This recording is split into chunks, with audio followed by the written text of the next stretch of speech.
Role आहे. Sir काय घटना नेमकी आहे अर्जामध्ये घडली कुणाची आणि कशा प्रकारे तो डिटेक्ट झाला? खुनाची घटना जी आहे ती राजगड पोलीस स्टेशन पुणे ग्रामीणच्या हद्दीमध्ये घडलेली आहे. परंतु तो गुन्ह्याचा तपास जो आहे तो गुन्ह्याचा कट आणि गुन्हा वारजे पोलीस स्टेशनने उघडकीस आणलेला आहे. अतिशय सेन्सेशनल पद्धतीने हा मर्डर झालेला आहे. यातील जी आरोपी आहे जो समीर पंजाबराव जाधव हा राहणारा मूळ शिवण्यातला आहे. त्याचं मूळचं गाव आहे अमरावतीमधलं.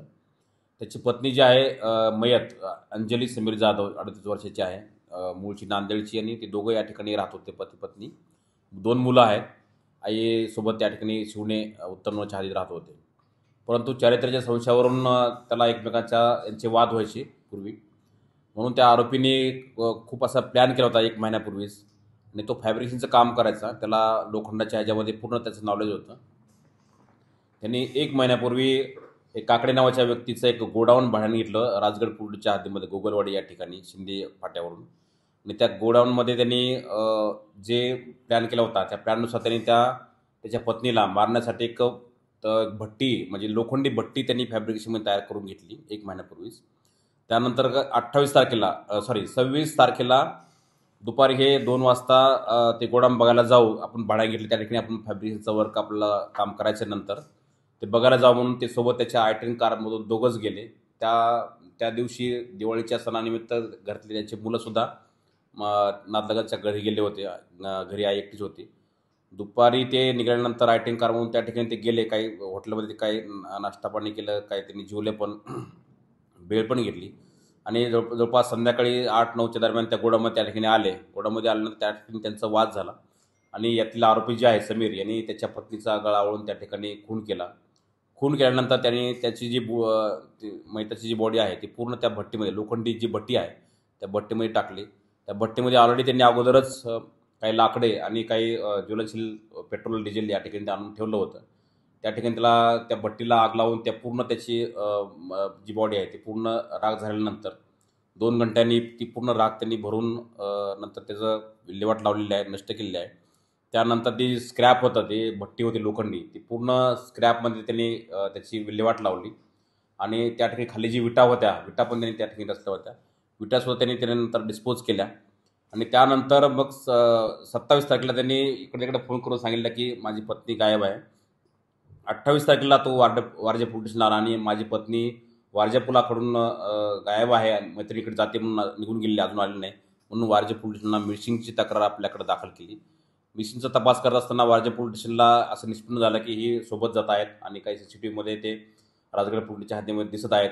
थोडं संशयास्पद वाटल्यानंतर पोलिसांनी त्याच्यामध्ये आणखी डिटेल तपास केला असता असं निष्पन्न झालं की हा जो मिसिंग देणारा व्यक्ती आहे हा फिर्यादी मिसिंगचा तोच याच्यामध्ये आरोपी आहे. आणि त्यांनी स्वतःनी त्याच्या पत्नीला गळा आवळून त्या लोखंडी भट्टीत तिला जाळून तिचा मर्डर केलेला आहे. ती सर्व त्या ठिकाणचे जे एव्हिडन्स आहे ते सुद्धा राख आणि बाकीच्या सगळ्या गोष्टी त्यांनी तो नष्ट करण्याचा प्रयत्न केला आहे. हे निष्पन्न झाल्यानंतर आपल्याकडे 0 नंबरने हा गुन्हा वारजे पोलीस स्टेशनला 302चा दाखल केलेला आहे. आणि पुढचा तपास जो आहे तो राजगड पोलीस स्टेशनकडे आपण तो वर्ग केलेला आहे. यातील आरोपीला आपण अटक केलेला आहे. त्याच्यामध्ये पोलिसांनी खूप टेक्निकल गोष्टीचा सुद्धा वापर केलेला आहे. आणि मिसिंगच्या थोड्याशा लिंकवरून आपल्याला याचे 2 आरोपी आहे तो निष्पन्न करून हा खुनाचा गुन्हा जो आहे उघडकीस आणलेला आहे.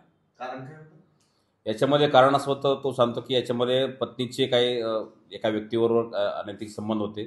त्याच्यावरून आमचा वाद व्हायचे आणि त्या रागातून त्यांनी ही घटना केलेली आहे. आरोपी काय व्यवसाय करत होता आणि त्यांनी जे सगळं केलेलं आहे ते पिक्चर वगैरे त्यांनी बघितले होते?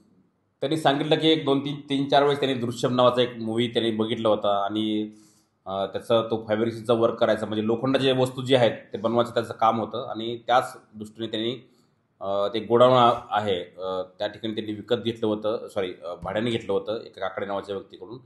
तर थोडासा त्यांनी त्या पद्धतीने त्याचा वापर केलेला आहे. काही गोष्टी त्यांनी लपवण्याचा प्रयत्न केलेला आहे. आणि अशा पद्धतीने त्यांनी त्याच्या पत्नीचा त्यांनी मर्डर केलेला आहे. तर ते भट्टी जी बनवलेली तर ती फक्त म्हणजे ते त्याच्या बायकोला जाळायचं त्याच्यासाठीच बनवली. बरोबर. ते पूर्ण त्यासाठी त्यांनी बनवली होती लोखंडी. त्या ठिकाणी पूर्वी त्यांनी त्या ठिकाणी लाकडं आणून ठेवली होती. काही पेट्रोलचे त्या ठिकाणी साठा केला होता. आणि ते सर्व पूर्ण सगळं त्यांनी प्री प्लॅन केलं होतं. 1 महिन्यापासून त्याचं हे सगळ्या गोष्टी चालू होत्या. ती गाडी त्याचीच गाडी आहे. i10 गाडी त्याची हुंडाई कार त्याचीच आहे. सर घटना घडली किती आणि पोलिसांना हे सगळं प्रकरण उघड करायला किती दिवस लागले? घटना घडलेली आहे 26 तारखेला संध्याकाळी 10 वाजता. तो 27 तारखेला आपल्याकडे आला, म्हणजे इकडं आला वारजेमध्ये, आणि 28 तारखेला त्यांनी आपल्याकडे मिसिंगची तक्रार दिली. त्या मिसिंगच्या तक्रारीमध्ये चौकशी दरम्यान आपलं काही टेक्निकल अनालिसिस सुरू होतं, काही साक्षीदाराची तपास टिप्पणी घेणं होतं किंवा CCTV चेक करणं होतं. हे संपूर्ण प्रकरणाचं चौकशी जी आहे वारजे पोलिसांनी अतिशय मेहनतीने हा गुन्हा निष्पन्न केला आहे. आणि काल संध्याकाळी आपल्याला तो म्हणजे 7 तारखेला तो गुन्हा निष्पन्न झाला. म्हणजे जवळपास 26 तारखेपासून 7 तारखेपर्यंत जेव्हा तपास सुरू होता आणि तो वेगवेगळ्या पद्धतीने मिसलीड करत होता. शेवटी आपल्याला तो नंतर ब्रेक झाल्यानंतर त्यांनी तो गुन्हा कबूल केलेला आहे. याचा एका महिलेशी अनैतिक संबंधाचा काय संबंध आहे याच्याशी? नाही, याच्यामध्ये तरी त्याची सुद्धा एका महिलेसोबत काही संबंध आहे असे निष्पन्न होत आहे. त्याच्यावर सुद्धा आपल्या पोलिसांची चौकशी सुरू आहे आणि आता पुढची जी चौकशी सगळी आहे ते राजगड पोलीस स्टेशनकडे आपण वर्क करत आहोत. त्यांनी दृश्यसेने वगैरे सगळं केलं असं प्रथम दर्शन तसंच वाटतं की त्यांनी तो मूवी पाहिला होता आणि त्यातली जी घटना आहे आणि याच्यातली घटना थोड्याफार प्रमाणात थोडी मिळती होती आणि काही त्यांनी एव्हिडन्स नष्ट करण्याचा प्रयत्न केला आहे आणि खूप प्री प्लॅन पद्धतीने त्यांनी ह्या सगळ्या गोष्टी केलेल्या आहेत. जो आरोपी आहे आणि त्याचे जे संबंध ज्या महिलेसोबत होते असं आहे, त्यांचे काय कॉन्टॅक्ट त्या दरम्यान झालेले आहेत? त्यांचे कॉन्टॅक्ट झाले तर ह्या टेक्निकल वर्कआउट सगळं याच्यामध्ये झालेलं आहे. ती झाल्यानंतर पूर्ण सगळे एव्हिडन्स गोळा करूनच याच्यामध्ये पुढचा हा जो गुन्हा आहे हा निष्पन्न केलेला आहे. सर हे सगळं प्लॅनिंग जे आहे ते एकट्याने केले की याच्यात आणखी नाही, याच्यामध्ये प्रथम दर्शनचा एकट्याने सगळं प्लॅनिंग केलेलं आहे आणि एकट्याने सगळ्या गोष्टी एक्झिक्यूट केलेल्या आहेत.